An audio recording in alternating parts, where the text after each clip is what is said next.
Welcome to the Sport of Kings podcast, episode 346, the podcast where the horse player is king. As always, I welcome your feedback on Twitter/X. My handle is @Derby1592. That's @Derby1592. The Sport of Kings is sponsored by Amwager. And this week, Amwager offers 0% takeout on win bets on the Pegasus card. You heard me right. 0% takeout. You can't beat that. It's like the normal 17% takeout on GP win bets. You will get paid as if the takeout were 0%. That's in the win pool if you sign up for the promotion. That's a better rate than even the CAW teams get. So for more information about that, just go to amwager.com. But we'll turn our attention to the actual races, and I'm joined this week by special guest, racing analyst Barry Spears. Our show will focus on finding and exploiting value on Saturday's Gulfstream Park card, which is filled with greatest stakes, including the Grade 1 Pegasus.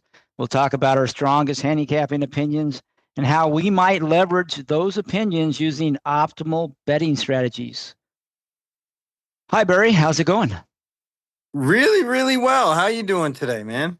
Great. Not as good as you. I understand you're going to be heading to Gulfstream on Saturday. Oh, yeah. Going down there. It's only about 3 hours from my house. So the weather's going to be excellent here. Unfortunately, not for everybody else in the Northeast and through middle America. But here it's going to be about 80 degrees. And, I'm going to be wearing shorts and having a good time. Yeah, I normally am not enjoying that kind of weather, but I'm visiting relatives in Arizona right now. So it was like in the 70s, but I think it is supposed to rain this weekend. So, but nothing like the weather they're talking about, in the East and Midwest. So hopefully that doesn't materialize, but it sounds like it's not going to affect sunny South Florida, which is where Gulfstream will be betting.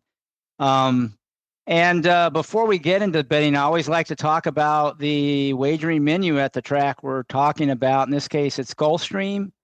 Their average takeout for most bets is about normal. They only, I would say, player-friendly bet on their menu really is the all-turf pick 3, which has a $3 minimum and a 15% takeout, which is the higher minimum is a good thing. Usually that results in higher payouts and less activity from the CAW teams. They also have 3 pick 5s. I think maybe even more on this card, but at least 3. But the middle pick 5 is supposedly does not allow the CAWs to participate. So if you're going to play a pick 5 on the card, that would probably be the one you'd want to focus on. Definitely be more player friendly than the other 2. They also have a couple of bets that they join with Santa Anita for a 15% takeout that also supposedly does not allow CAW participation. That's the Coast to Coast pick 5 and the Sunset pick 6. They do have a jackpot Rainbow pick 6, which is a terrible bet for retail players, even on mandatory payout days.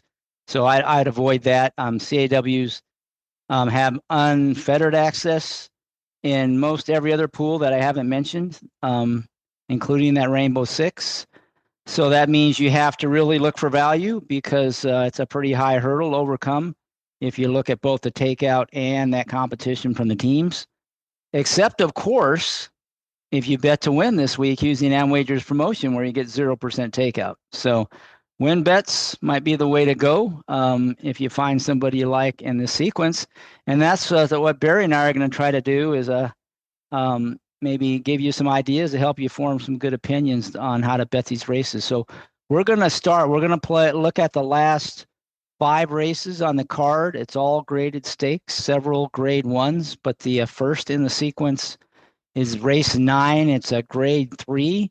The McKnight Stakes going 1.5 miles on the turf for older horses. Barry, why don't you get us started kind of with your high-level assessment of this race? What do you think of the favorite? Any strong opinions about pace or anything at a kind of a high level before we dig into kind of your main opinions? Yeah, this is a really, really, really tough race to try to gauge who's going to get bet. Um, I have the idea that Ohana Honor is obviously going to be the favorite. But beyond that, it could go a lot of different directions. Ohana Honor, frankly, is a bit wind challenged. Has 5 seconds out of 19 starts and more seconds than wins. That is always a red flag for me because of the fact that you see these horses get bet a lot, and you can see that with Ohana Honor too, that don't win a whole lot. They finish second quite a bit. And not saying that Ohana Honor really fits that mold, but it's usually something that really grabs my attention when I want to try to bet against a favorite. And I don't think Ohana Honor towers over this field by any means. And I think there's a couple of others in here that might be able to reverse the course on that one and step up and win a race like this. So it sounds like you're kind of willing to take a shot against Ohana Honor, who I agree is probably going to be the favorite. Yeah, definitely want to try to take a shot against that horse. A horse that really piques my interest here would be the sixth Miss the Cut. I think they're sitting on a pretty good race. This horse had some really good races back in 2023, 2024. They ended up going to Ascot and kind of running a dud, which happens a lot. That's a tough ship, tough horses, tough everything. They came back and got three really poor trips, I thought. One in the McDermott at Gulfstream, the Elkhorn at Keeneland, April 19th, and the Louisville just was kind of wide, didn't get great trips, and then also ran into a horse that was kind of hot at the time in Utah Beach at this one, mile and a half distance. So I'm willing to forgive those three. Then switches barns, comes back off the layoff, runs a pretty good race while being wide, gets a little bit of post relief here, and I think they might sit a pretty good trip, a lot closer than they did last time. So what do you think about the barn change from Cherie DeVoe, who's been kind of on fire for the last few years? Does that concern you at all, off the layoff and with the barn change? No, Bobby DeBona does a really good job. He kind of flies under the radar a bit, but essentially a 20% trainer, which is more than good enough here. So what kind of price do you think you'll get? Because I was really surprised.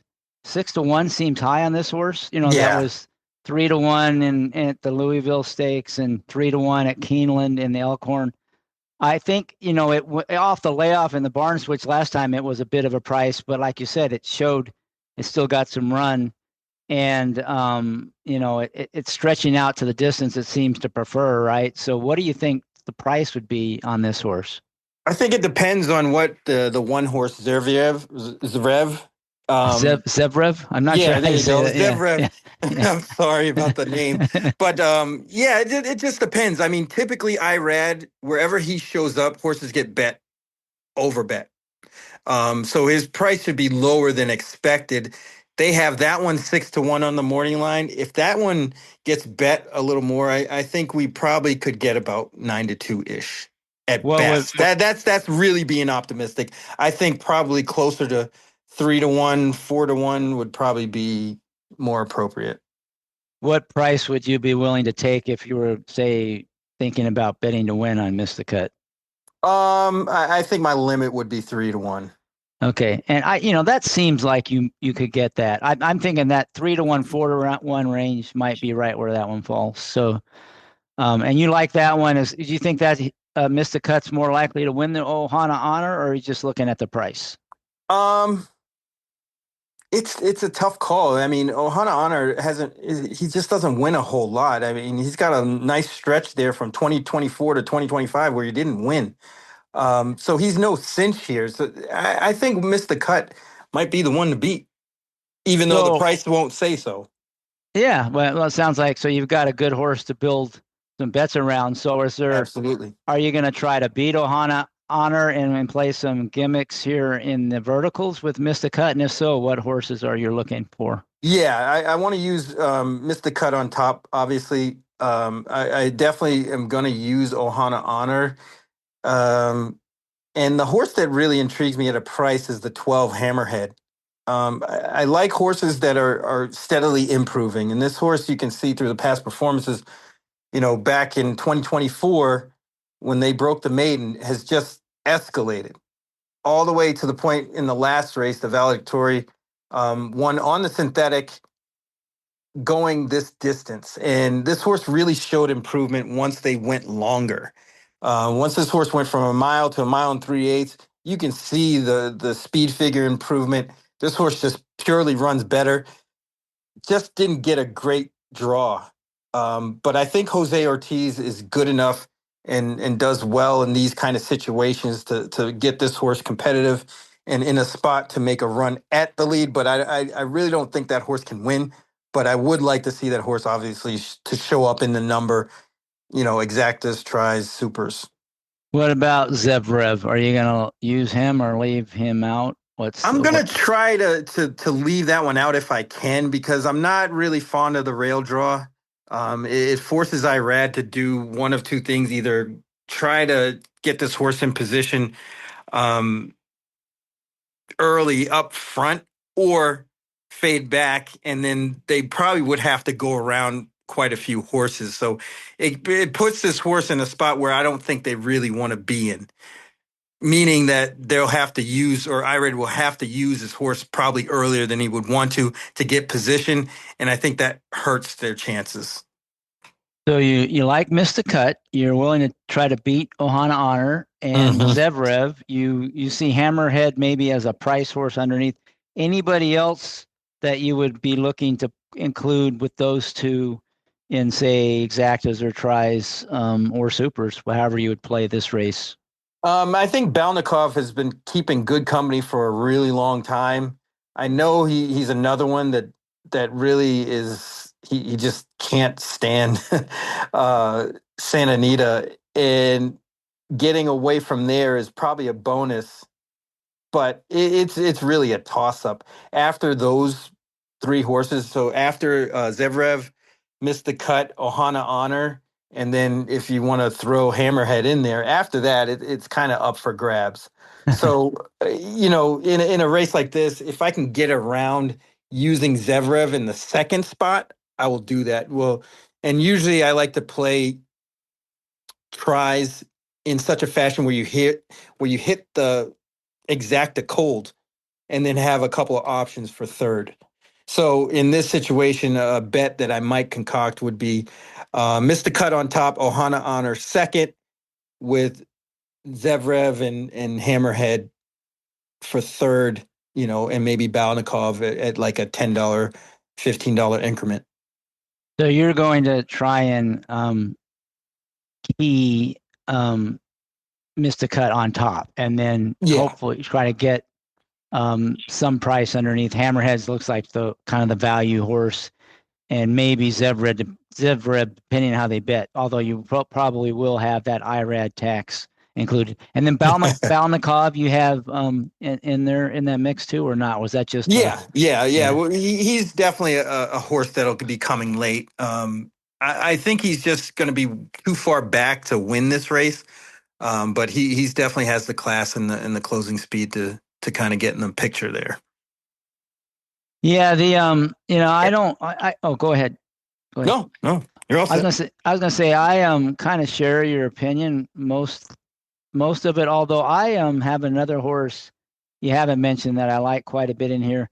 The negative is the post, but Divine Propos, the 11 horse, this horse has been very good going distance of ground, and it ran its last two races were just at too short a distance. Probably just didn't have anything that could run it longer, and might have just been prepping him for this race. And he's run pretty well, pretty consistently well, almost every time he goes out. He's definitely, I think, going to improve with the distance. He gets a pretty good turf rider, and Murphy. Maybe he's capable of working a trip from the 11 hole. I mean, a lot of it will be depend on how things go in that first turn. But if he can somehow avoid getting hung 3 wide, I think he has a really good chance in here. So that's the horse I'd probably be the most interested in.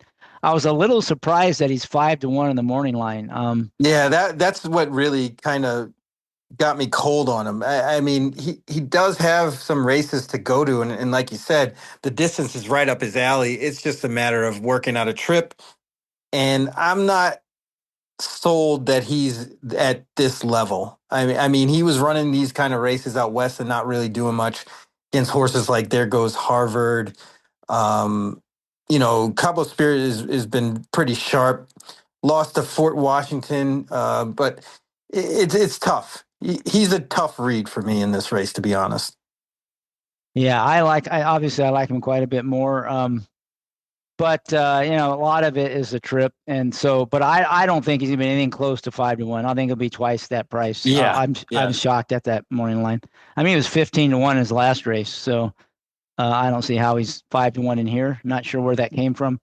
But if he's 5-1, I wouldn't touch him. But I don't. I think he'll be much higher. That's why I like him. I I think he'll should be ask Brian if that's a misprint and it should have been 15-1. maybe, or I don't know. It does seem a little off to me. Yeah, I mean his speed figures are good and competitive, but not 5-1 in this race. There's No. other horses with better, uh, just better look on paper. Yeah. Yeah. But we'll see. Yeah, and better posts and stuff. So I'm just going to ignore the morning line. But if it's right, I wouldn't be betting him. But I have a feeling he'll be much higher than that. But again, he needs a really good smart ride from that post because they start pretty close to the turn. It's a 3-turn race, and you don't want to get hung wide 3 wide on 3 turns. There's no way you Yeah, win a race that way. never, not at Gulfstream anyway. All right. I think we've covered that. Anything else on that one before we move on to the next one? Anything else you I got on think we that? got that one. I think we got that one covered. All right, great. So the next is race number 10, which is the Grade 2 Pegasus Filly and Mare Turf. This is another turf race. This is only going a mile and a 16th for the older fillies and mares. Why don't you give us kind of your high level assessment of this race before we dig into the details? Yeah, this is another one that's completely wide open. Especially to start the coast to coast pick five on this race. It's really tough. I mean, there's a lot of speed from what I can see from the outside, moving on up. The 12 in our time might be the speed of the speed. And one more time, we'll probably have to get involved early just to get a decent position. And that's not even withstanding Classic Q, who also is a candidate for speed of the speed. That being said, I think it kind of opens this race up a bit. The horse that I've gravitated to in this race is the 3 Destino de Oro. I'm kind of an old school DRF person. So I use a lot of angles of the pioneers like Dave Litfin. He used to talk a lot about um, horses that come off the layoff and run a similar buyer speed figure than what they did before the layoff. And usually the next race after that, they come into a little bit of improvement. This happens a lot with the horses that turn 2 to 3, but horses these days are run so lightly that it could apply in this situation where it's early in the year. I mean, this horse turned 3 to 4, but only has 7 races total. And looking at everybody in this race, at least from a buyer's speed figure standpoint, it's not a far leap of improvement, I don't believe, for this horse to get over the top in a race like this. They were out wide a few times. The I think the last 3 races, even the one they won in the Tropical Park Oaks, um, she was out kind of wide and still won. I think that sets this horse up really good for another step up. Last year facing horses like Lush Lips, Fionn, and Mayday Ready, I think this horse has enough to do that. Brad Cox does well with these types. And second off the layoff fits the bill. I like this horse quite a bit. I usually with horses like this, I will go up and down, with verticals and horizontals. So doubles, pick threes, and any other multi I can, that I would want to bet, plus exactas tries and try to kind of sweep the ticket. Yeah, so you the pattern you described what I refer to all the time on the podcast as the golden pattern, the second off There you the go. layoff, where the horse it's for where they have potentially developed some since the layoff, but before the layoff, they were younger and less developed. They come back and they have that one tightener that gets them fitter. That second off the layoff many times produces kind of a career best effort. So we talk about that a lot on the pod. So I'm always on board with that pattern. I agree with you. It's a real strong thing to look for. I don't see it quite as much as you do in this horse, just because the layoff isn't that long from it's only was off for couple months. I like it a lot more when they've been off 6 months or a year, and that's a lot more time to develop. But as these older turf route horses, they develop a little bit later, and I think it's this horse that's got a strong pattern.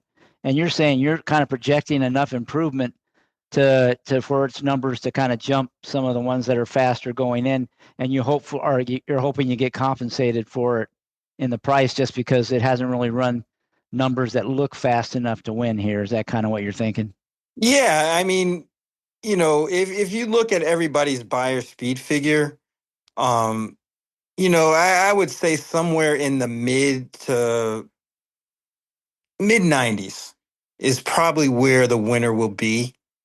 This horse was running an 87 last time.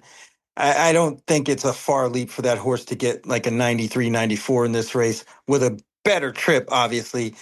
Things will have to go their way a little bit, but I don't think it's a huge stretch for a horse of this caliber to step up just slightly and still win a race like this. No, that makes sense. So that and you're getting a pretty good price on that horse. That's why you're kind of licking your chops and saying, okay, how can I play this horse? I might want to look. I call it inside out betting.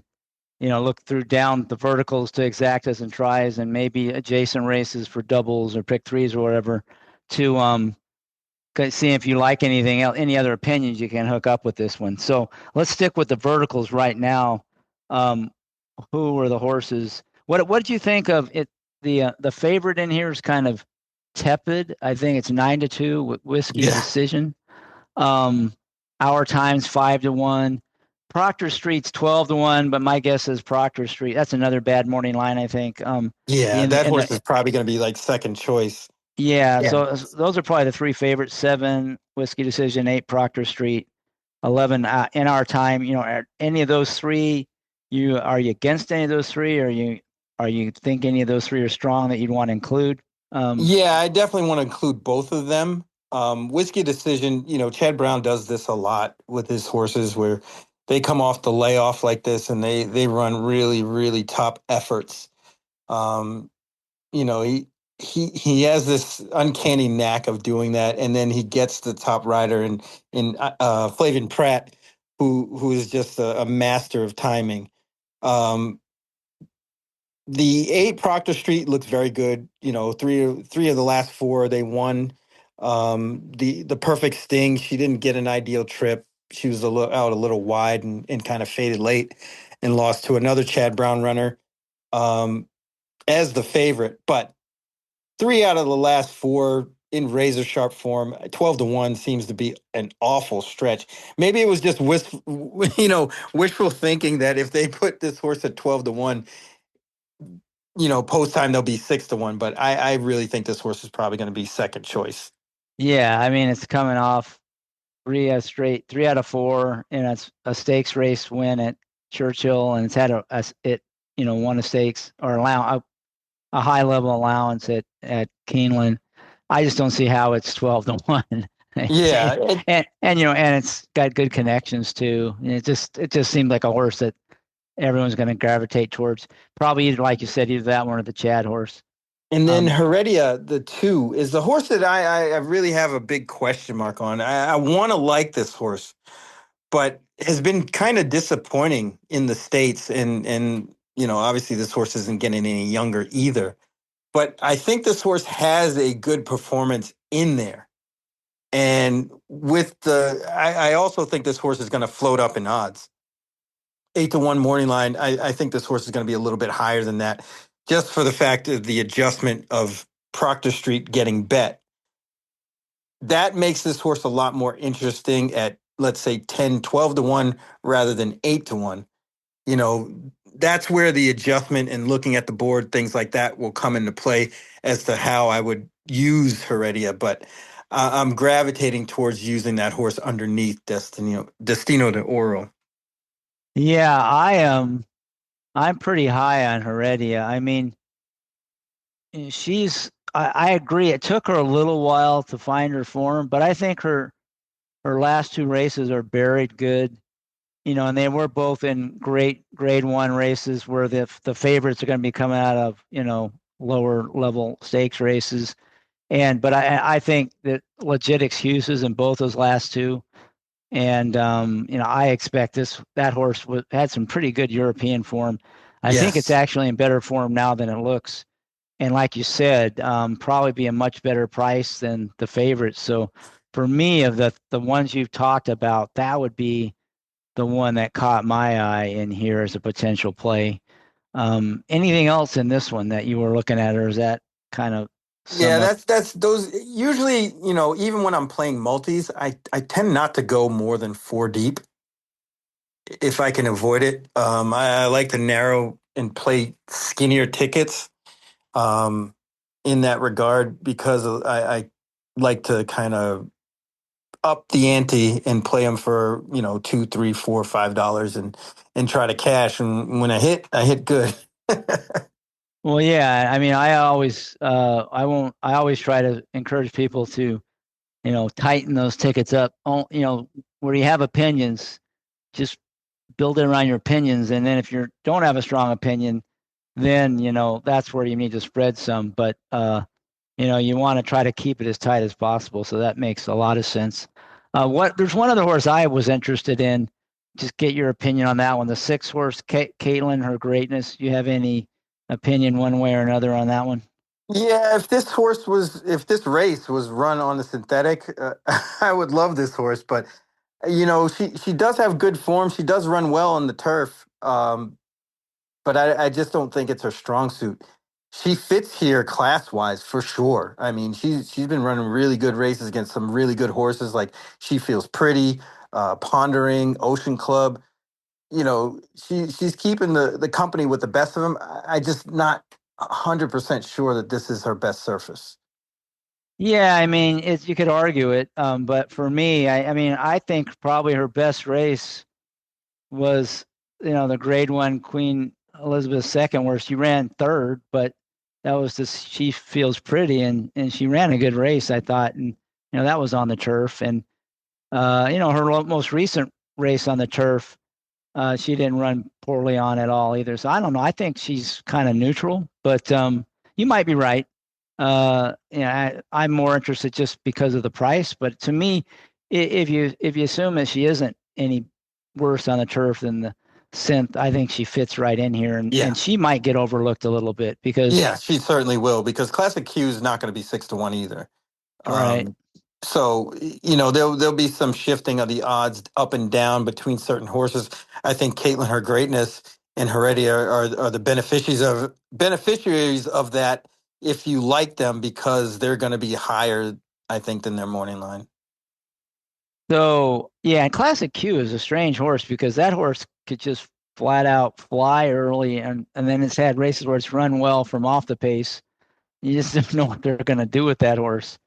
Um, Yeah, I mean, at least on paper, it doesn't look like there's a whole hell of a lot of speed. So I would gather um, they're probably going to try to be more forward.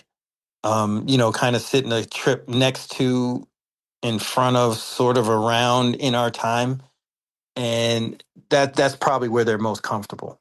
Yeah, In Our Time would clearly be one that you'd expect to be going for the lead from that post. And there's a couple other horses with speed right on the far outside that might kind of be forced to use early. So maybe the pace will cook up. It's hard to tell. You never know with the riders in these turf races what they're going to do. Yeah, that's one of my biggest gripes. Where you look at a card or particular race and you feel like they're going to run the race a certain way, and then it totally goes the opposite. Whether it's like, it seems like there's a lot of speed, and then everybody in the paddock's like, oh, well, we don't want to go and set up a speed duel. And then one horse goes and it's all over. Yeah, well, that's when you have people involved. That's what you have to, they read the racing form too, and they think Absolutely. there's a lot of them think they're really clever and smart. So you never know what they're going to do. So that's why they run the race, and you just gotta have to decide what are the most likely scenarios and hope that it unfolds the way you anticipated because Yeah. sometimes it does and sometimes it doesn't. So let's Well, talk. Oh, go what's ahead. funny is in the day and age that we are in right now, in what I call the CAW age, you kind of have to be right more than once, um, because of the pricing. Obviously, favorites are going to get pounded, but sometimes those last minute hits on certain horses really affect your payout. So if you can kind of predict the market in that fashion and get ahead of it and understand and know where a horse might be the price that you think they will be, that is probably where the effectiveness in your betting kind of lies. Because if you're right twice, you should probably be okay. But it's hard to tell because sometimes that late money is really really difficult to predict at times. Yeah, but I think you have to make an attempt to Oh, you gotta. figure out what those off odds are. You have to spend more time on it than you used to for all the reasons you said. And that's why I spend time on it, like I'm not trying to pick on morning line makers. I'm trying to help the players realize that horse is not going to be the price that the morning line states. If you're assuming that's going to be the price, you're going to be sadly disappointed in that race. And if I can see somebody saying, "Oh wow, Proctor was a Proctor, Proctor Street, yeah. yeah, Proctor Street looks really good." Um, Wow, look at that. 12 to 1. I'm going to unload on that horse. The horse is not going to be 12 to 1. So don't even think about that. It'll probably be 3 or 4 to 1. So and you got to know that ahead of time or it's going to mess you all up. You're going to try to scramble about, well, how are you going to bet the race because it's not, you're not getting the price you expected. Now, sometimes you'll get it wrong, but you got to try to kind of anticipate how the CAWs bet, how the public bets, and factor that in and kind of plan around that. So I totally agree with you, and that's why I spend maybe too much time on that kind of thing because some people say, I don't care, you can't, you just got to watch the odds board. Well, that's hard to do now. You can't trust the odds board anymore. You got to kind of anticipate what it's going to be after the betting closes. Yeah, no, it's definitely more of a challenge than it used to be. But it's not impossible, not No, yet no. anyway. So, it gives us a fighting chance, and honestly, sometimes it works in our favor where a horse that you like and you're like, oh, this horse would probably go up in odds, and it goes up higher than you even anticipate.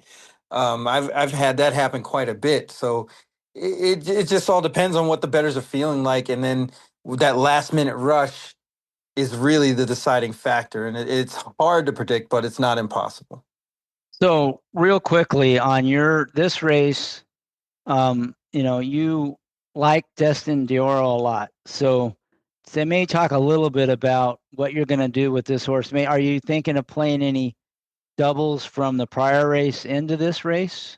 Yeah, absolutely. Especially using Mystic Cut and Hammerhead into Destino de Oro. I think those prices will probably be pretty solid from race to race.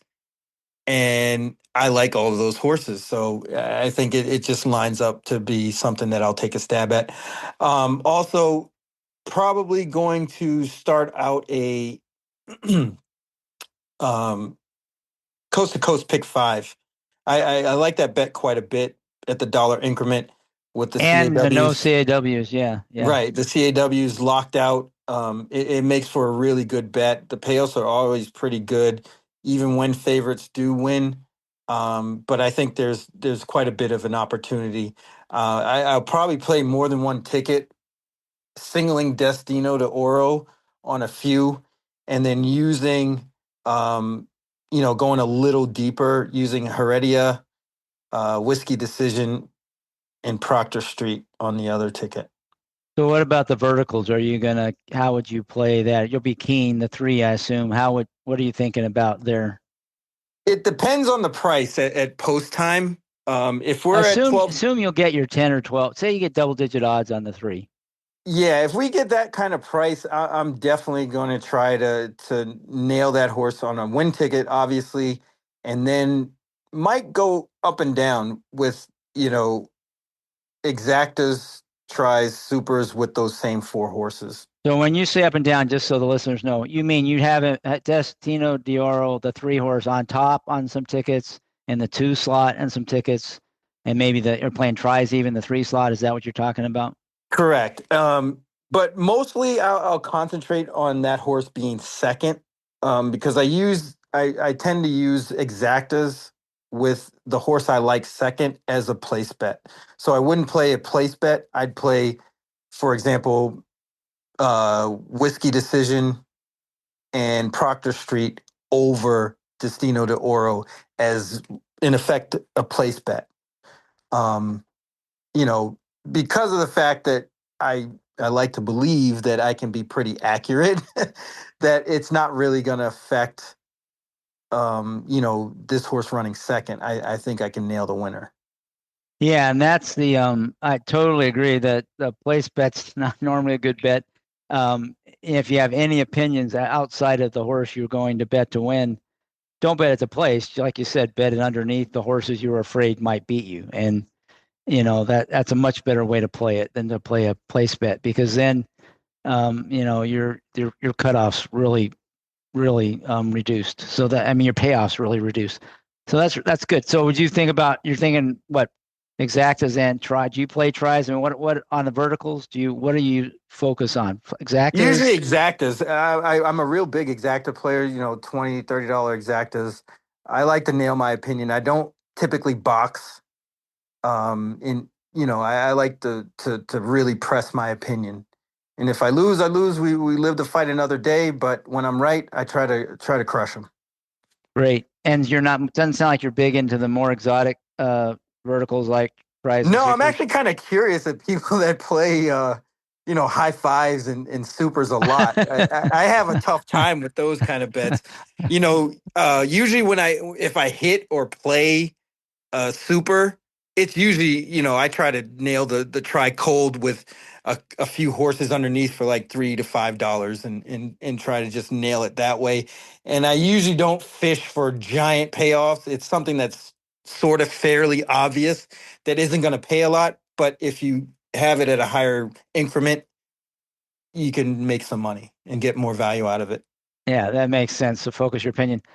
For me, for tries and supers, I'm usually not only interested in if it's a big field. First of all, I want to have a big field because if I'm going to play those, I really am looking for a payout. And Sure.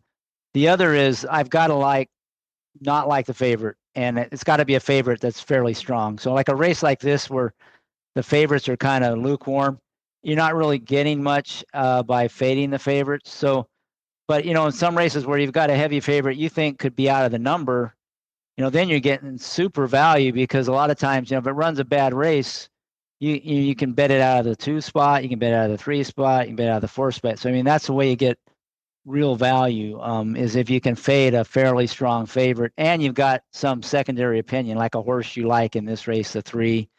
For me, it would probably be the two. For me, the horses I would probably key would be the two, and then maybe the six is the other one I kind of like. So though, if I were playing for a win bet, I'd probably look to play the two, and I would probably box those two in exactas. But I probably wouldn't go into the tries or supers just because there's no favorite I'm fading out of the money. I might play a little bit of a bet, but I'm really looking in those real extreme vertical exotics. Those are when I'm against a favorite. That's usually where you can really get value in those. When you can get that favorite completely out, and it's got to be like a fairly strong favorite, an odds-on favorite, or at least less than 2 to 1. And I don't see that in this race. No, no, you're absolutely right. I agree totally. But I've noticed doing what I'm trying to do on a big day with favorites in there, as long as they don't win, you might be able to get more value on a big day than you would on a Wednesday or Thursday or something like that. Uh, so I'm just gonna try to keep my eye on everything before this point to see the crowd and how the betting payouts, things like that. But I would not care as much on a day like Pegasus Day than a normal, regular Saturday or something. I'd be probably on board with fading the chalk completely. But in this sort of scenario, sometimes when you just beat a favorite, it's still going to pay pretty decent, regardless on the big days. Yeah, especially when the favorites aren't that strong, right? So Right. if there's no heavy favorite, then you're not getting hurt as much when they come in, especially if you got, your 10 to 1 shot on top. It's just for me, that's why I probably don't try to get past the exactas in the Sure. bets. And it sounds like you weren't planning to in this case either. So. No, no, probably not. I mean, I might foray, depending on what my bankroll is like at this point of the day. Um, I might try a few things, but definitely Destino de Oro is going to be the focal point. All right, so let's move on to the 11th race. This is the first one on the dirt. This is grade 2 inside information going 7 furlongs for older fillies and mares. What do you think about this one? Kind of at the high level. Looks like this is another race where it's maybe even more of a lukewarm favorite. It looks like the favorite's 4 to 1. Jody's Pride. The one horse Indy Bay is 9 to 2. Those two look like the favorites, pretty soft favorites. What's your opinion on that, or kind of in the race in general? Yeah, I'm with you. These favorites don't look that great. I mean, Indy Bay threw a clunker in the cotillion, which you can kind of forgive, um, but really wasn't beaten too much before that. Ran into Echo Sound, who put the whipping on him up at Saratoga, and this horse is probably going to get bet quite a bit. The home team, Safi Joseph, IRAD. Again, like you said, the IRAD tax is definitely going to be in effect. It wouldn't surprise me if that horse is the clear cut favorite, but by not much. I mean, Jody's Pride looks decent. She has races that would win this for sure, but she's really wildly inconsistent. I mean, maybe it's the factor of them running on turf and dirt and switching back and forth, but she's a hard read for me in this spot. Um, as for the rest of the field, they're all pretty much evenly matched. I mean, I can definitely see quite a few of these. There's not many horses in this race that I couldn't see winning. I mean, maybe Dazzling Move. I don't think they want to go this distance. Um, yeah, and Claret Beret, probably not. Just a little light on speed figures. But everybody else, you could kind of make a case for, and I think this race is kind of wide open. One Magic Philly is a horse that piques my interest because of the fact that they can sit a decent trip behind some speed here. Ran into Zeitlos last year, who was pretty sharp at the time, and then kind of improved form.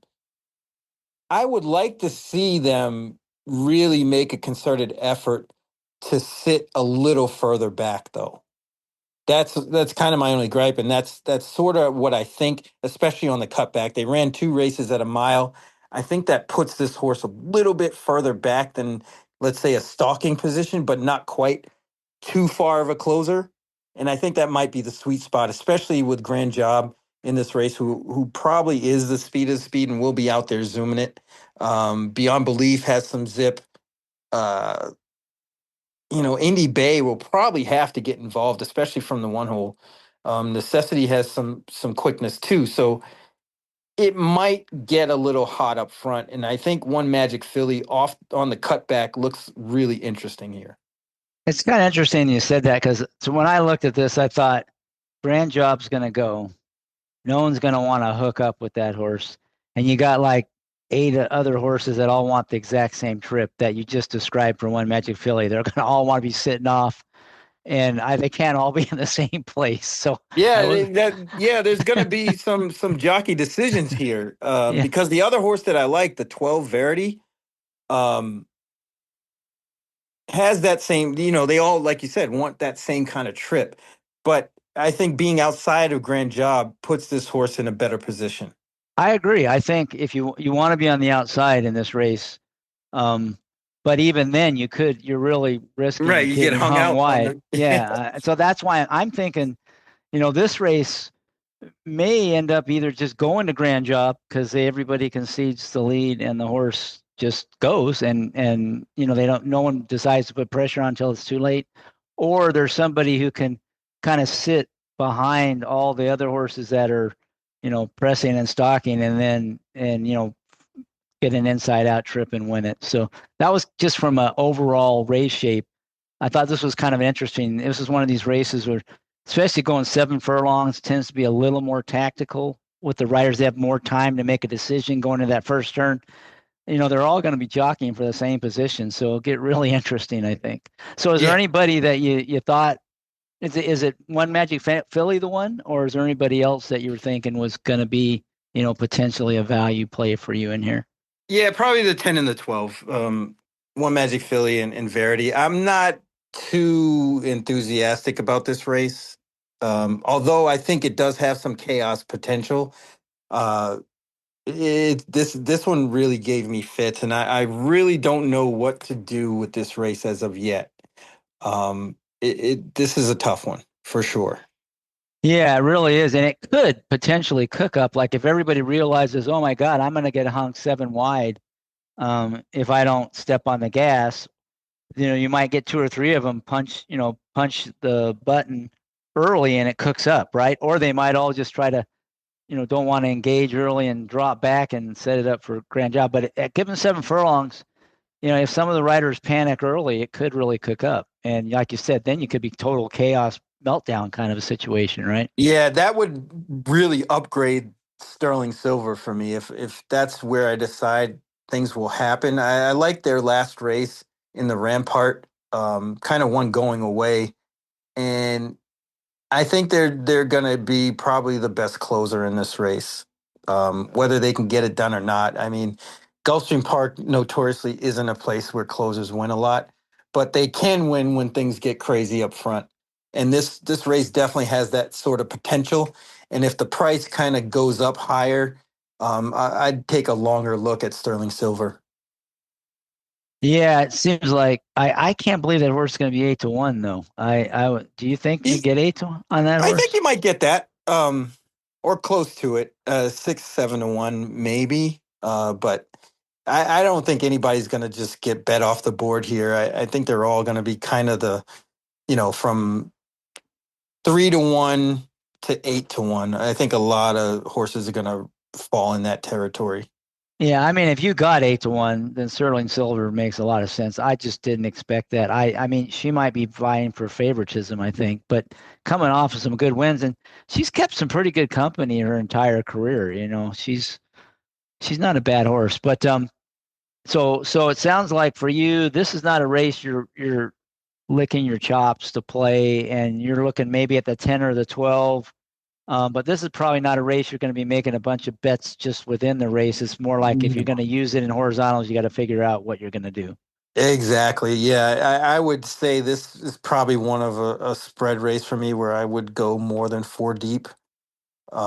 Just to try to move past this race, to be honest. And I would tend to chuck out the favorites and not use Indy Bay or Jody's Pride if I can avoid it, but I don't think I can because they're pretty good. So your horses then would be One Magic Philly, Verity, Sterling Silver, and then Jody's Pride and One of eBay. those two, but not both. Oh, Yeah. okay, so one of the other two. So this is kind of a spread race for you. So for me, I of the horses that you talked about, I think Verity is the one I'm most interested in, just because I think that horse has a lot of talent and upside. But and the outside post means that at least the rider can see what's happening in front of it. And I kind of like this rider. I think he's underrated. Vincent Chaminade. I'm not sure if I pronounced it right, Chaminade, but That was good. he's a pretty good rider, and he might actually decide to kind of take back. And if he does, I think the horse has a chance. I think if he just tries to get that just off the leader trip, he's going to get hung really wide. That's a tough way to win. But so that one I was kind of interested in. But the one I actually like the most in here is a horse you kind of dissed, and that was the 5, uh, Claret Beret, or Claret Beret. I'm not sure how you say it. I'd say Claret Beret, but that horse, when Safi first got a hold of the horse ran just 2 monster races in the summertime.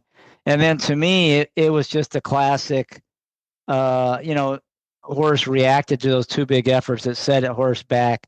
It ran a couple of clunkers, then they gave it time off. It came back um, in after the layoff and probably needed that race, I think. Um, it did not have a good trip. It did lose to, Sterling Silver in there, but I thought it had some excuses. Plus, it was off the layoff. Probably a prep for this. I like Hmm. the cut back in distance to 7 furlongs. 1-turn races are really good for this horse. And I thought her best race was probably the second to Vava. She ran off the screen in that one race. We didn't really beat anything, but she was in a good race. Zeitlos, Vava, some other good horses, and ran really well. Did not quit at all. Only got beat 3/4 of a length going 7 furlongs. She runs back to that race. She wins in here, I think. And second off the layoff, I don't see any reason why she might, run a big in here. So for me, that is the key in here for this race. I'm all on the Claret Beret or Claret Beret, or I don't know how you say it. Yeah, I think it's Some Claret combination. Beret. Yeah. But it's interesting that you bring up those 2 races because I had a different view of that handicap in May and June, the Chicago. The first one, I deemed it a perfect trip. They win by 19.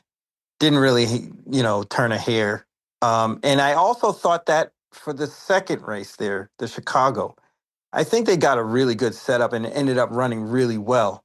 Those figures just seem like too big of an outlier for me to believe that this horse is that fast under, normal conditions. Yeah. Obviously they can run that fast, but I don't think as a whole or the body of work represents those 2 figures, and I just dismissed them as perfect trips, which this horse could get in this race, honestly. So we'll see, but I would side against it myself personally, but I can totally understand that the opposite look on that. Yeah. I mean, if all she had was that one number off the screen against, suspect competition, but she backed it up against really good horses, I thought, in their next one. And then I think that just set her back. I mean, those were 2, like you said, monster efforts. But remember, that was after the barn change. True. So to me, it's a whole new horse. And then I'm going to forgive the next 2 just because I think she reacted to that race. Something set her, but she probably got some little stress fracture or something. A lot of times they run that fast. It's the horses are just frail and they don't stand up to that. But I thought her comeback effort wasn't bad at all, and she kind of made a move, got a little tired late, sets her up perfect for this, I think. So Yeah. I'm definitely higher on it, and than you are. I'm not sure what price we'll get, but I think it is Safi. The other thing I'll note is she had a nice workout. She outworked Skippy, Mm-hmm. and recently, which I thought was a good sign. Although he's not exactly going to be cranked up for workouts and stuff, right? She probably should, but at least she did. And so anyway, we'll see what the price is. It's kind of hard. I'm glad IRAD's not on this horse because then I probably wouldn't get a price. Right. You get the tax. but the rider gets the mount back after riding her last time, and I didn't think the ride was that bad. No, Kind of got off. Micah's pretty good. I mean, it's hard to tell exactly, at this stage of his career what he's actually good at. Um, but he does ride winners. I mean, he can bring a horse home. So I think flying under the radar, this horse is probably going to be higher than 12-1. And if you like this horse, I would never talk you off this one, especially at that price in a race like this where it's pretty wide open. Yeah, yeah, I agree. So, all right. So, let's move on now. We've got the two big ones, the Grade One races coming up. First, we've got the Pegasus Turf going a mile and eighth for older horses. Another, tough two-turn or three-turn, anyway, turf route. So what are you thinking here at high level? Another easy race, right? Yeah. Yeah, I mean, this one actually is a lot easier than most of the others Oh, that we went good. over. All right. I kind of think that program trading may lay over this field. This horse kind of likes these sort of layoffs. Chad Brown trains this horse in that fashion. I think the races that they lost this year, especially the one in August and October, they're just too short. I think this horse likes to go longer. Mile and eighth is probably where this horse is best. If the Bernard Baruch was a mile and eighth, they would have won. Um, so I just think this horse fits to a T. And there's really not too much in here. I'm not afraid of the horses coming in from the West Coast. Um, Although they have been better this year and in 2025 than they had been previously. So I would gravitate and think that Cabo Spirit might have a shot because of the fact that they're going to have a little bit of a pace advantage. But, a 7-year-old coming out the Gulfstream for the first time after a pretty big win in the San Gabriel is not something I would enjoy betting. But I don't think this horse is impossible. But I still think program trading might be the most solid favorite on the card. Yeah, I mean, he doesn't get to the races very often, but he usually runs a good race. And like you said, you could make the case that a mile and an eighth is more in his wheelhouse than a mile, and so that's what he's going to get in here, right? Absolutely. And then test score is very interesting to me because I thought that Hollywood Derby that this horse ran was very, very good. Just didn't get the ideal kind of stretch run. I don't think they were going to beat Salamis, but they would have been a lot closer. Um, Yeah, and that's it was a bad stretch run. I mean, the horse really got kind of stopped, right? stopped. Yeah. Yeah. And I think that race was a little bit stronger than it may appear.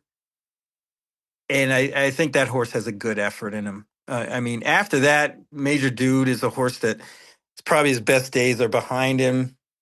Chasing the Crown is interesting. Not really sure what to do with that horse. I mean, the makers in these kind of spots are always dangerous. And this horse has some performances that you can really say that this horse is probably better than they look on paper. And, it's kind of like the odd man out as far as connections go. Is Maker, Rosario, when you got Johnny V and Suge and, Mike Smith and everybody else, they might be the odd man out that has a better shot than what it appears. Yeah, I agree on Chasing the Crown. He's run races good enough to win in here. He has to get the trip, and with Joel, you never know what you're going to get. But the good Joel can put great rides in these kind of races, and that's why I like playing him on a horse that's 20-1 on the morning line. I don't want him on the 2-1 shot, but I don't mind playing him on the 20-1 shot. Ran good in this race last year too. Yeah, yeah, and At a huge number. yeah, so he can handle the track. So yeah, I mean, I wish he had a little better post, but that's just going to add to the price probably. So anything else? Because I have a few opinions, but I want to make sure you've kind of covered the Yeah. ground. Okay. Yeah. Um, there's a horse for me, this is the horse I like the most on the card, and that's the 4-1 Stripe. Who Oh, okay. he's a Graham Motion runner. This Graham Motion he's got a connection to South Africa, and he's been bringing horses over and having some pretty good success with those horses. And I thought of watching all the races in South, and I've been, taking a look at their South African races before they run. He's had quite a few of these. I thought this one was as good as any of them, One Stripe.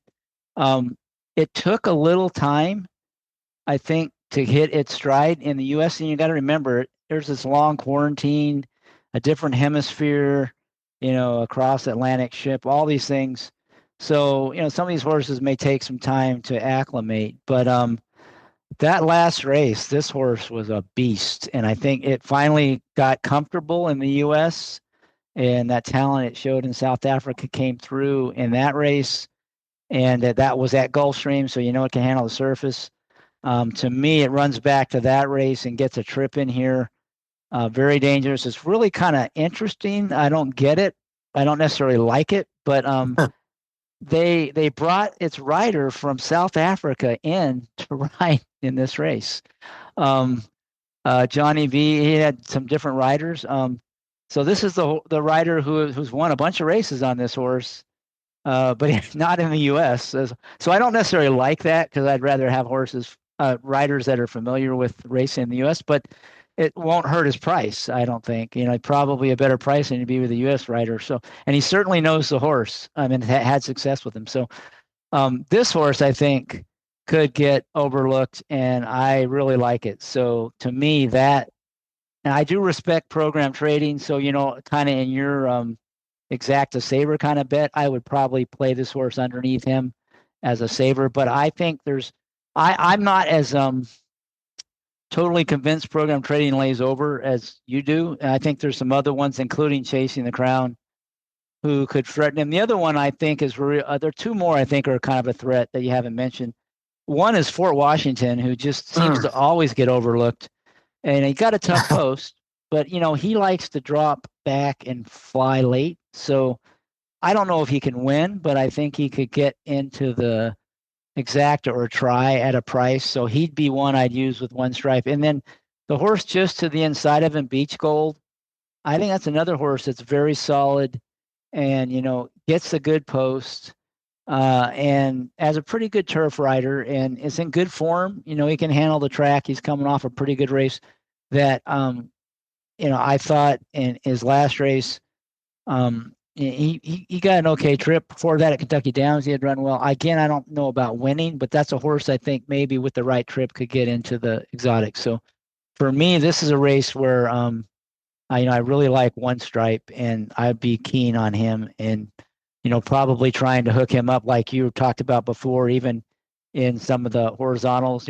Like with how did you pronounce Claret Beret? Is that how you said it? Yeah, Claret Beret. Claret Beret. It rhymes, so it kind of makes sense. So with that horse and maybe even go back to already in the prior race. So we have a little bit of a difference of opinion on here, but that's what makes racing so interesting.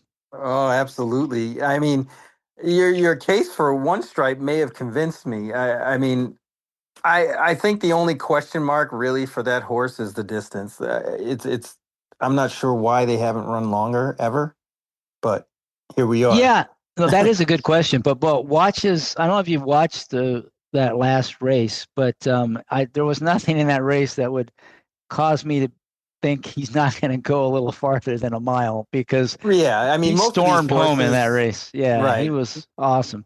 Most of these horses can do that. They're good enough on most levels to do that. But yeah, this is another one that can go a lot of ways. I mean, that Wolfie's Dynaghost race, the Fort Lauderdale, that horse broke the track record and really had their own way.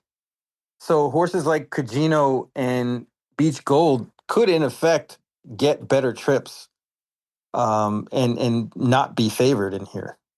Yeah, and given the post this time, Beach Gold might get a much better trip than Cugino. So and probably a better price. That's what I was thinking. But for me, One Stripe I think could be a really nice horse, and like I said, the rider is an interesting twist on this one. Assuming he actually makes it, and to the race and rides. It'll be interesting. I kind of like it because I don't think it's much of a downgrade, and it might bump the price up because no one's going to know who the heck this guy is. So, Exactly. all right. Anything else on that one before we go to the big race, the Pegasus? No, I mean, at least for me, that race is probably out of this late pick five sequence, I think will be has the potential to be the most formful. Yeah, and you're going to kind of play it that probably in the picks. You're going to kind of play it that way, kind of go through program trading. Yes, yeah, Yeah. there'll be tickets where I single that horse, and maybe use test score program trading. You sold me on one stripe. I'll throw that one in there, and then Fort Washington because that horse tends to beat me when I don't need it to. Yeah, he's a pretty consistent, hard knocking horse. I mean, he's not a superstar, but he always finishes, right? So, He runs really good. I mean, that Arlington Million was, I'd put that up against any race in here. It's just the post position is bad. yeah. It's really tough. But Junior can work out a trip. He's done it before. Yeah, and for his style, it might not matter. I mean, it's probably they're just going to have to lag back, right? Well, you And can over. see in last year's Fort Lauderdale in 2025, he was 8 out of 9 in that race and kind of made the most of it and almost beat Major Dude. And then after that, in the Pegasus, in the same race, uh, really just got the worst of it and was probably running as good as anybody at the end of that race, but just didn't have a shot. So we'll see. Yeah, It's a I mean, tough draw 2 years in a row. yeah, he probably is going to have to either get really lucky or give up too much ground to win, but he could certainly hit the board, I think. Absolutely. All right, so let's go to the Grade 1 Pegasus Stakes. This is a mile and eighth for older horses.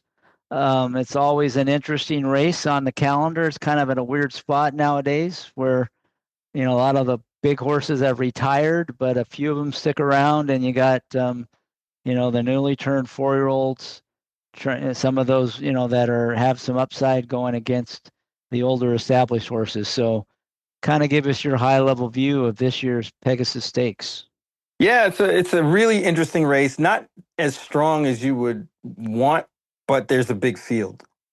Um, I only thought there were really three horses that could actually win this race, and it would be Disco Time, Banishing, and Tepan Street.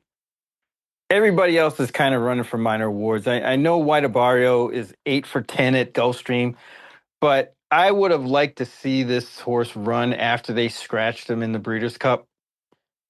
Um, at least run one time between, from what was it, November 1st to now. They trained up. He seems to be okay, but he's a 7-year-old. I mean, how many more good performances does he have in him? I mean, he's still kind of kicking. He didn't run that poorly in the Whitney, which was a strange race in itself. And the Met Mile there was a lot to be desired, but it was the first time off a layoff since March. So uh, he's a tough read, but at a short price, I would tend to gravitate away from that horse, and then kind of throw downfield underneath with horses like Poster and Brother Kenny, who I think has a good shot to hit the board here at a huge price. What do you like about Brother Kenny? Because he's going to be a giant price. He does close well. I was actually at the Indiana Derby this year in July, and that horse ran a pretty decent race that day, behind Tip Top Thomas and Cole Battle, who in this race wouldn't really make a dent, to be honest with you. But since that point, this horse ran at 4 different tracks with that 93 buyer. I think the setup might be okay here because this pace projects to be pretty quick. Yeah, I was going to ask you about that. And if you look at it, it's hard to imagine, even with today's riders, how this isn't a fast pace, right? That's what I'm saying. There really doesn't seem to be a way that this isn't fast because Mika has to go. And I think that everything kind of predicates off of that. Disco Time will have to get position and is pretty quick naturally. And then everybody else is going to line up. Full Serrano, I can't see that horse being more than a length or two from the top and Well, pushing with Madacat pace. Road, how's he gonna have Manicat Road gonna be is there? right. I think he has to go all out, Right. just like Mika. Yeah, Captain Cook can't be too far off it. There's a lot of speed, right? Right, and that's why Tappan Street is probably the horse that I like the most. I think he gets the best trip. Got a weak field to beat in that optional claimer by design. It was just a starting point. Since then, has trained excellent. Looks very, very good in training, and I think he's sitting on a top effort. Yeah, if you look at one of the things about Brad Cox is he likes to find soft spots when he can, especially for like coming off a layoff. He's the king Um, of soft spots. yes, he is, and like you said, he found a soft spot and got the race into it. And if you look at his other horse in the race, another good horse you mentioned him, but you haven't really talked about him, is Disco Time, and he did the same thing. This horse was showed a lot of talent as a 3-year-old. He brought him back in a super soft spot at uh, Bonner Park or whatever, and then he ran pretty well. But then second off the layoff with that tightener, he just freaks right in that race at Aqueduct. So you could kind of project similar kind of improvement with Japan Street, right? Who's probably, had beaten Sovereignty earlier in the year, the only horse to beat Sovereignty last year. If anything, he's got as much talent as Disco Time or more. He got the tightener now, and this is the target race, right? You'd expect that big leap forward. And like you said, I watched some of his workouts, and they're definitely good. It's go. It was almost Baffert-esque the way they were having him gallop out, huge. I mean, they just kept going and going and going. It's like, are they going to go around again, kind of thing. So, uh, you know, between those two and Disco Time just freaked. You don't know if he's going to go back to back, but Brad Cox is pretty good about getting horses to run well in these big races. And to me, if one of his two run big, one of them will win. And how often does Brad Cox have two horses in a big race and both of them not fire? It's probably going to be tough for somebody other than one of those two to win, I would think. Yeah, I mean, Disco Time has some knocks. I mean, this is the first time against older horses. Drew the rail, which isn't ideal, and the price isn't going to be great. Any one of those horses that Disco Time beat wouldn't really make a dent in this field. So that's concerning as well. But he does have some pure talent and is purely fast. Uh, so he has to be considered a contender. But I don't think this is the ideal kind of situation for a horse like Disco Time, especially at 8 to 5 on the morning line. Yeah, I agree. I mean, again, though, just not to harp on it, but Japan Street's not going to be 6-1, right? No He's way. not any close to 6-1. He'll probably buy it for favoritism with his Yes. stablemate. I Yeah. don't. I'm guessing maybe Disco Time will be favored because the speed figures play such a big role in the favorites, and he ran that big number. But Japan Street with that, everyone's going to see that win over Sovereignty, and that, and the connections are pretty good. So Flav, it's our Brad Cox. So yeah, I mean, I don't know which one will be favored. I'm guessing maybe Disco Time, but I'm not sure. But neither one are going to be a big price. But to me, this is the one race I'm not going to try to beat the chalk. I'm kind of thinking one of those two would win it. I probably won't be betting the race at all. But so are you? What are you thinking about from a betting standpoint? Is there? And you said there was Banishing, who that old guy. He usually runs his race, and he'll be a price. Are you thinking he could beat both the Cox horses? You're thinking maybe a win He bet here? certainly can. He certainly can. Getting Jose Ortiz, who's ridden him before, just missed on him twice. Uh, there's really not much that Banishing can't do. Whether it's 6 furlongs, a mile and an eighth, he can win wherever, however. He just needs a trip. I think he drew very, very well in this race. The post position is excellent in comparison with how this race kind of shapes up. Effectively, he could follow disco time around the track and kind of swing out and make his run. Whether he's good enough or not is another story. And the price is another question mark. I don't know. He's obviously not going to be one of the top three choices, but after that, it gets a little murky. Captain Cook has some races that be okay in here. White Barrio is probably going to be third choice. That's what I'm thinking. And then after that, it's really hard to get to anybody else. I mean, Matticat Road, who's eligible for first level allowance conditions still, might get action just based off the connections alone. Yeah, I think he will. And his form's not bad. I mean, No, he just can't win races like this. He hasn't yet. Would he surprise me if he won? No, but I can't back a horse like that in a race like this. no, but I just think in terms of taking money, he's got, Yeah, he's the takeout reducer. he's got grade one races galore, and he hits the board more often than not, and he's trained by Bob Baffert, so he's going to take some money, right? He You won't be would the think. favorite, yeah, No. and yeah, he's not going to be the favorite, or anything like that. And Skippy Longstocking, is a popular horse, and he's trained by Safi, and it's in Florida, so you'd think, he'll have his fans as well. He's not going to be a favorite again, but he takes some money, so I would think Banishing, you probably get a pretty square price on him. I can't say exactly what, but I'll take 10 to 1. I might be really apt to put him on top if he's 10 to 1. yeah, I think 8 to 10 to 1 might be very, very possible. Just kind of depends on how much they hammer the Cox horses, right? They I how think much they're money going to they get take. destroyed. I Yeah, think they're really going to lay into those two horses. yeah, there's a good chance for sure. Like I said, the one thing I am confident about, this it's tough to predict the prices on this race, but Tapan Street won't be 6 to 1. That part I'm very confident about. Yes, yeah, you could take that to the bank. Yeah, so I think we're kind of the. I just echo one thing you said in White Barrio, and I kind of brought this up last week. There was a similar horse that had gotten scratched out of the Breeders' Cup, and had missed a little bit of work out time since. And White Barrio has got scratched, and his workouts have not looked good since. And they passed on a race they were going to run in.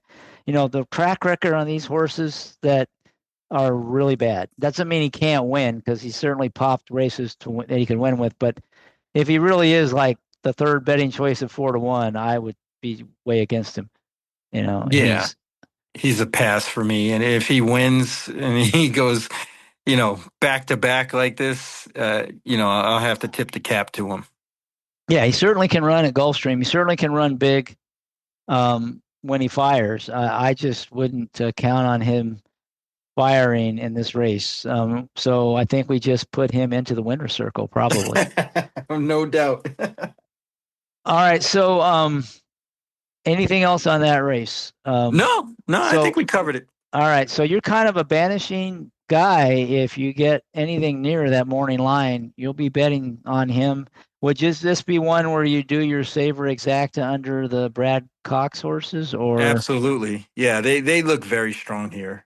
Um, Tappan Street a little bit more than Disco Time, but yeah, I mean, if it in a situation, um, a bigger ticket situation, and I'm ending with the Pegasus World Cup, I would be using Banishing and Tappan Street only. So what about like you liked program trading? Could you see a double program trading to Banishing? Yeah, absolutely. That might be a really nice overlaid price there if we can get, like you said, 10 to 1 or better on Banishing, but it's hard. I mean, it could go a lot of different ways. I mean, even a horse like Full Serrano could take some action. Yeah, I He's a forgot about him. Breeders' Cup Breeders' Cup mile winner. winner. Yeah. Yeah, and he has some races that fit here. I just don't believe he's going to get the right trip for him Oh to yeah. win. yeah, for me, the pace setup is like I don't see him, It's you know, awful for him. dueling with like, the Mika or Micah, however you pronounce that horse, who's, and all these other horses that got to go. I don't see the trip where he wins, right? He's gonna pressure all the way around. Yeah, and drawing like that too. He's going to be in between some speed. Yeah. It's just not ideal unless he decides to change tactics. If they change tactics, which Rosario is known for, I mean, Yeah. he's not the speed rider he was when he was in Southern California. He tends to bring horses back. Um, he might Yeah. have a shot, but I still wouldn't. It Yeah. just doesn't I feel right. It seems like they rushed him into the dirt mile this year, and he didn't run a step that day. He wasn't coming close to Nisos or Citizen Bull. Um, I mean, he can definitely reverse form. A mile and an eighth probably isn't his best distance either, so it's tough. All right. So what's the bet you're really looking forward to making on the day, on Saturday? I mean, is there Honestly, one bet? Yeah. it's probably the win bet on Destino de Oro. Well, that's right. That one. So you had some pretty good prices that we've talked about, and that's one of them for sure. That horse is 12 to 1 in the morning line. I think you could get double-digit odds on that horse. And Yeah, I think we're gonna. That is probably one of the main bets. There is definitely a win ticket on that one, and obviously I'm gonna foray into some exotics with that horse. The key, but so if he I'm gonna runs be. well, you'll probably have a good day, it sounds like. Yes, absolutely. If he wins, it's Sizzler time. We're hanging out. We're going down to South Beach. I might not come home for 3 days. The whole nine. All right. Well, yeah, you can dial me up from the ocean front there, at some oceanfront bar on Saturday night after you hit that one. Absolutely, if that one wins. Yeah, I would say probably I Claret, Beret, and One Stripe, those two, um, and Heredia, those three probably. I might even play a pick three with those three in there. If I had to, and I'm not sure it'd be which one I like the most, but probably One Stripe. I really like that horse, so I would say One Stripe would be the one I'm most excited about playing. I think no one's heard of him, but I think after Saturday they will, because I think he will, if he can run back to his last race, maybe even improve off that. He could do Certainly really fits well. the mold of a horse that could blow up the board. Yeah, maybe the first North American win for his rider. I won't Gavin Lorena. So go, Gavin, go. There we go, Gavin. All right. So one of the things I try to do is have a few questions. If got just a few more minutes, got a couple questions Sure. that came from listeners that we will cover. Let me find them here. Uh, oh, I've lost my questions. Hold on a second. There we go. All right. There are only a couple. Here's one from Kimberly Shirtliff. How has the turf course been playing at GP? All that. Um, well, I mean, from what I see, it's kind of like the normal turf course. There really isn't too much of a preference as to closers or speed horses. It plays pretty fair. One thing you do have to kind of take note of is where the rail is, because it does make a difference at Gulfstream. When the rail is out, speed does excellent. I know last year I had noticed that with the rail out slightly, horses weren't closing, and it ended up calling an audible and playing "Be Your Best" really really hard, and it worked out, because there was really, it was a no passing zone in that race. I think the top three finishers ran 1, 2, 3 around the whole track. Well, Um, on these big days, and I'm pretty sure looking at it, I don't see any rail settings. So I think it's the rails are, at they zero. usually at Yeah. zero, but they Yeah. ran that race on the quote unquote outer. They had it divided. Oh.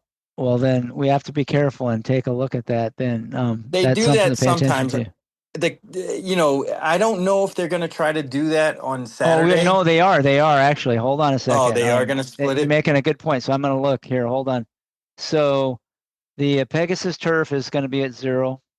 Um, the um, the Philly and Mare Pegasus is at 0, and the McKnight. There's all the races we talked about are at 0. But for people playing other races, the turf sprint will be at the rail will be way out at 66 feet. So it's like you said, like a second course almost, for that seventh race, the 5 furlongs. And I think that's the only one. So it looks like they're going to run all the routes. Oh, wait.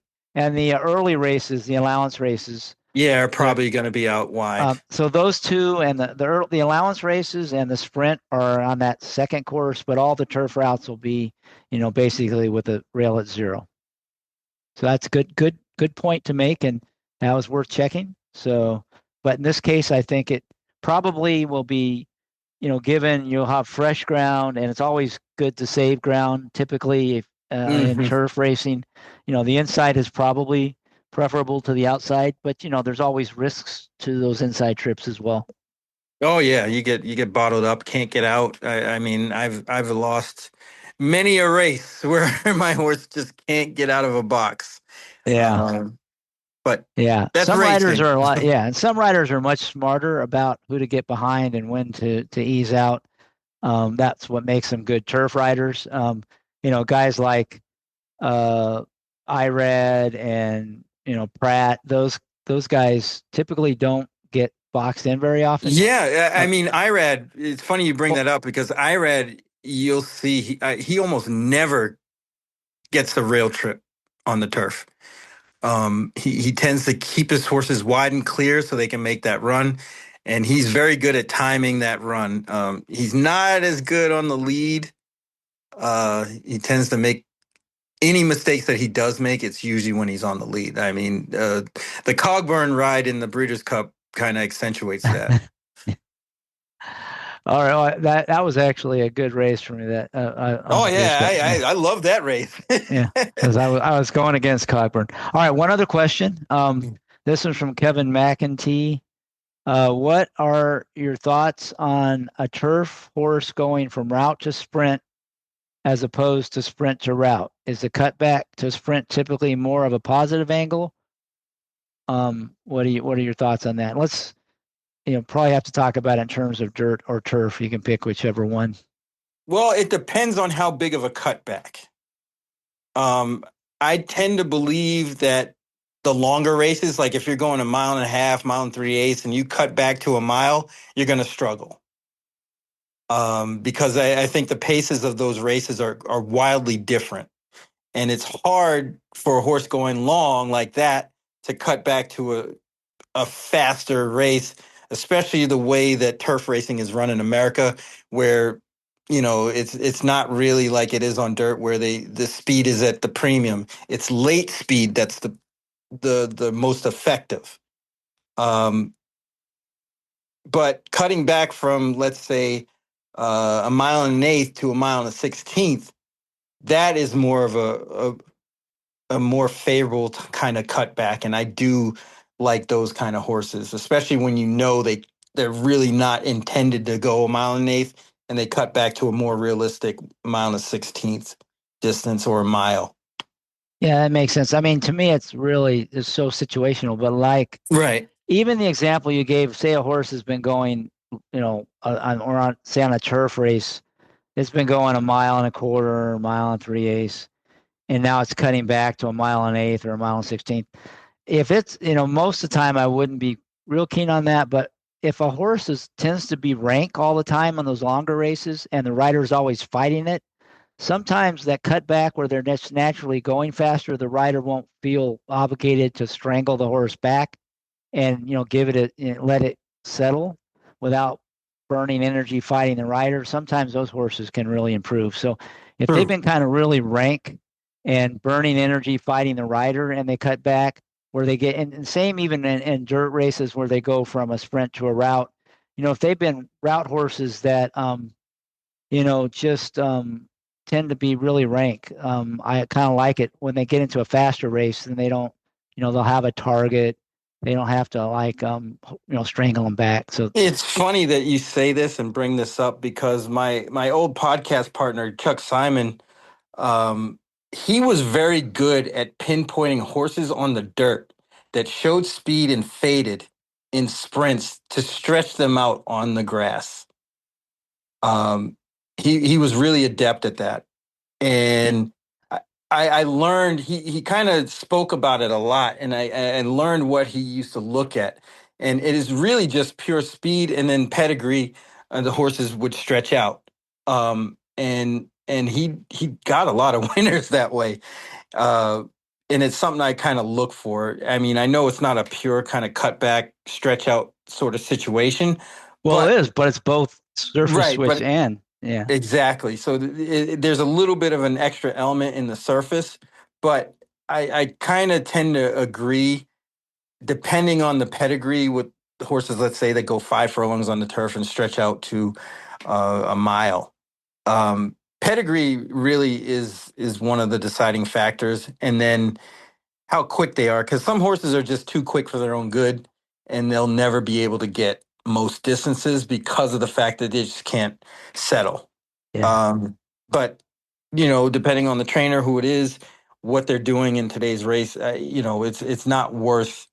You should take an extra look at those kind of horses because they don't get bet often or a lot typically unless they're all doing that sort of thing, and you could find prices, on the cutback or stretching out depending on the situation.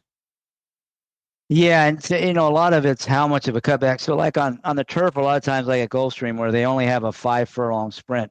I'm usually not big on horses cutting back on the turf because it's such an extreme cutback. 5 furlongs on the turf is such a speed-oriented Yeah. race. It's so different than a route race on the turf. I probably wouldn't be interested in that. But like, when they get back to Belmont Park or even Aqueduct, where they can cut back to 6 or 6.5 or 7, then I'm a lot more interested. Same on the dirt, a cut back to a 1 turn mile or 7 furlongs for a dirt race. I like those horses. Typically, I'm biased towards them, but cutting back all the way to 6 furlongs, I'm not as keen, because those races, the dynamics are so much quicker. Like you said, they have a hard time keeping up. They're going to find themselves much farther back than they're used to. Now, it may turn out that's just what the horse always wanted to Right, do, wanted to do. but typically there's like, oh, they just learned that he can't go 6 furlongs kind of thing. Yep. So, it also depends on the price, right? Always. Always, always, always. All right. Well, that pretty much does it. Anything else you want to add before we wrap things up? No, thank you so much for having me on. This is great. I mean, this is stuff that this is why I like this pod. I mean, this isn't the first time that I've listened, or obviously it's the first time I've been on it, but I really enjoy it because this is the type of stuff that I would be doing or talking about, at 11:30 when I arrive at the track with somebody, and we kind of discuss the races sort of in this fashion. So this is really great. Yeah, that's exactly what Scott Carson, my former co-host, we were trying to say. Let's try to just to imagine we're at the track a couple hours before the race, talking about the race is coming up. So the fact you said that makes me feel good because that's exactly what we're shooting for. Perfect. All right, so thanks again, Barry, for joining us. And I'm sure all the listeners really appreciated you coming on to the show. And of course, we appreciate the listeners and appreciate your questions. Keep the questions coming. I think that's a good part of the show. It's always fun to talk about some of the good questions that we've gotten. And that'll wrap things up. That's the end of show number 346 of the Sport of Kings podcast. Good luck this weekend. And please enjoy the Brooklyn Boogaloo Blowout. Cheers.